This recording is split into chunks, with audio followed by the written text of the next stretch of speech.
Hi friends, உருளைக்கிழங்கு குருமா எப்படி செய்கிறதுன்னு பார்க்கலாம். இது இட்லி, தோசை, சப்பாத்தி, ரொட்டி எல்லாத்துக்குமே ரொம்ப நல்லாயிருக்கும். வீடியோ பார்க்குறதுக்கு முன்னாடி நம்ம சேனலை சப்ஸ்கிரைப் பண்ணுங்கள், பெல் பட்டனையும் கிளிக் பண்ணுங்கள். வாங்க எப்படி செய்கிறதுன்னு வீடியோக்குள்ளே போகலாம். ஃபஸ்ட்டு 1/2 டம்ளர் பாசிப்பருப்பு எடுத்துக்கிறேன். வேணுங்கிறவங்க துவரம்பருப்பு எடுத்துக்கலாம்.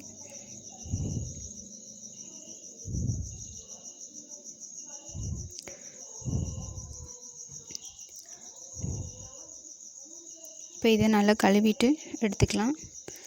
இப்போ பருப்பு நல்லா மூழ்கிற அளவுக்கு நல்லா தண்ணி சேர்த்துக்கலாம்.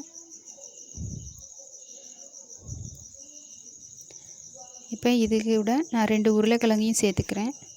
உருளைக்கிழங்கை நல்லா மண் இல்லாமல் வாஷ் பண்ணிவிட்டு பருப்பு கூட சேர்த்துக்கோங்க.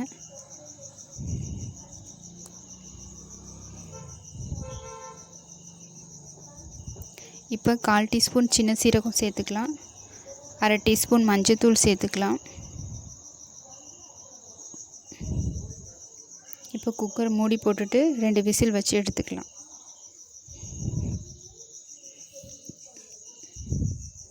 இப்போ குக்கர் சூடாகினதையும் ஓப்பன் பண்ணிவிட்டு உருளைக்கிழங்கு மட்டும் தனியாக எடுத்துக்கலாம். இப்போ உருளைக்கிழங்கு தனியாக எடுத்துகிட்டு பருப்பை நல்லா மசிச்சு விட்டுருக்கலாம். உருளைக்கிழங்கு நல்லா தோல்லாம் நீக்கிட்டு நல்லா நசிச்சு எடுத்து வச்சுக்கலாம். இப்போ தேவையான அளவு தேங்காய், சின்ன சீரகம் 1/2 டீஸ்பூன், மிளகு 6, பூண்டு 2, இதை தனியாக நம்ம அரைச்சி எடுத்துக்கலாம். இது கூட 2 பச்சை மிளகாவையும் சேர்த்துட்டு, சின்ன வெங்காயம் 10 பல், ஒரு தக்காளி, உருளைக்கிழங்கு வேக வச்ச உருளைக்கிழங்கு மசிச்சு வச்சுருக்கோம், 2 பச்சை மிளகா. உங்களுக்கு காரம் நல்லா அதிகமாக வேணும்னா நீங்கள் இன்னும் அதிகமாக பச்சை மிளகா சேர்த்துக்கலாம். பச்சை மிளகா, தேங்காய், சின்ன சீரகம், மிளகு 6, பூண்டு 2, இதை நல்லா நைஸாக அரைச்சி எடுத்துக்கலாம்.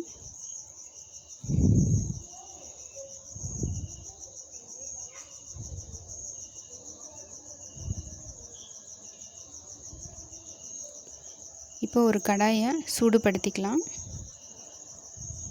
2 ஸ்பூன் எண்ணெய் சேர்த்துக்கலாம்.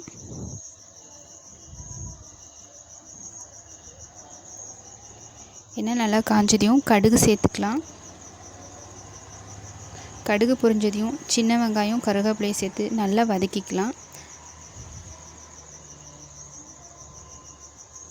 வெங்காயம் நல்லா ப்ரௌனாக மாற வரைக்கும் நல்லா வதக்கி எடுத்துக்கலாம். இப்போ வெங்காயம் நல்லா வதங்கிடுச்சு. இப்போ மஞ்சள்தூள் 1/4 டீஸ்பூன் சேர்த்துக்கலாம். இப்போ நம்ம நறுக்கி வச்ச தக்காளியும் சேர்த்துக்கலாம். வரமிளகா 2 சேர்த்துக்கலாம். வரமிளகா 1, பச்சை மிளகா 1 சேர்த்துக்கலாம். தக்காளி 1 சேர்த்துக்கலாம். இதுக்கு தக்காளி வதங்கிறதுக்காக நம்ம தேவையான அளவு உப்பு சேர்த்துக்கலாம். இப்போ இதை நல்லா வதக்கிக்கலாம்.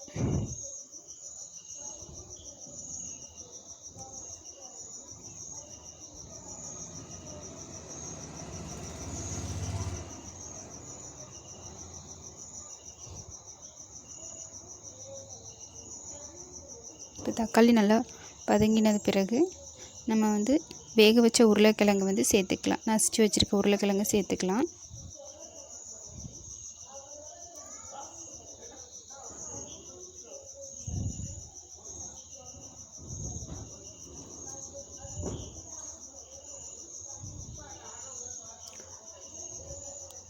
உருளைக்கிழங்கு நல்லா சேர்த்த பிறகு 1 நிமிஷம் நல்லா நம்ம வதக்கி விட்டுக்கலாம்.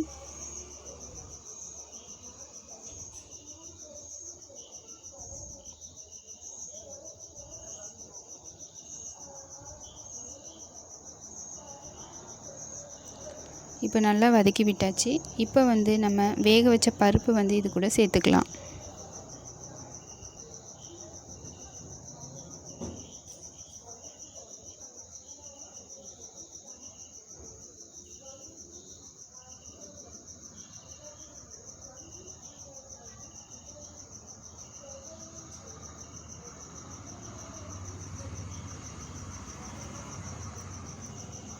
பருப்பை சேர்த்ததுக்கப்புறம் நல்லா கலந்து விட்டுக்கலாம். இந்த டைமில் நமக்கு தேவையான அளவு தண்ணி சேர்த்துக்கலாம்.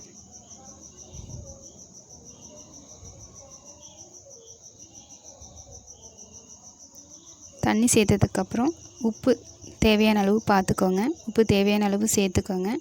இப்போ இது 2 நிமிஷம் நல்லா நம்ம கொதிக்க விட்டுக்கலாம்.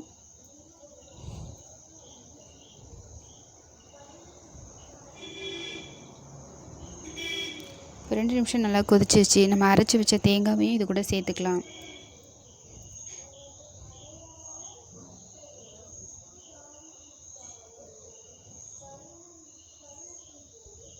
நம்ம தேங்காய் சேர்த்ததுக்கப்புறம் 1 நிமிஷம் நல்லா கொதிக்க வச்சா போதும்.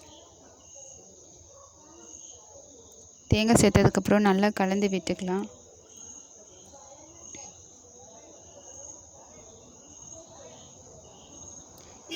நல்லா 1 நிமிஷம் கொதிச்சிருச்சு. அவ்வளோதான் ஃப்ரெண்ட்ஸ், உருளைக்கிழங்கு குருமா ரெடி. நம்ம தேங்காய் சேர்த்ததுக்கப்புறம் ரொம்ப நேரம் கொதிக்க வைக்க வேண்டியதில்லை. 1 நிமிஷம் நல்லா கொதிக்க வச்சா போதும். இப்போ ஸ்டவ் ஆஃப் பண்ணிவிட்டு கருவேப்பிலை கொத்தமல்லி தூவி இறக்கிக்கலாம். இப்போ சுட சுட நம்ம இட்லி தோசைக்கு சப்பாத்தி ரொட்டிக்கு இது ரொம்ப அருமையாக இருக்கும். நீங்களும் வீட்டில் ட்ரை பண்ணி பார்த்துட்டு எப்படி இருக்குது அப்படிங்கிறத கமெண்ட் பண்ணுங்கள். வீடியோ பிடிச்சிருந்தால் லைக் பண்ணுங்கள், ஷேர் பண்ணுங்கள், மறக்காமல் சப்ஸ்கிரைப் பண்ணுங்கள்.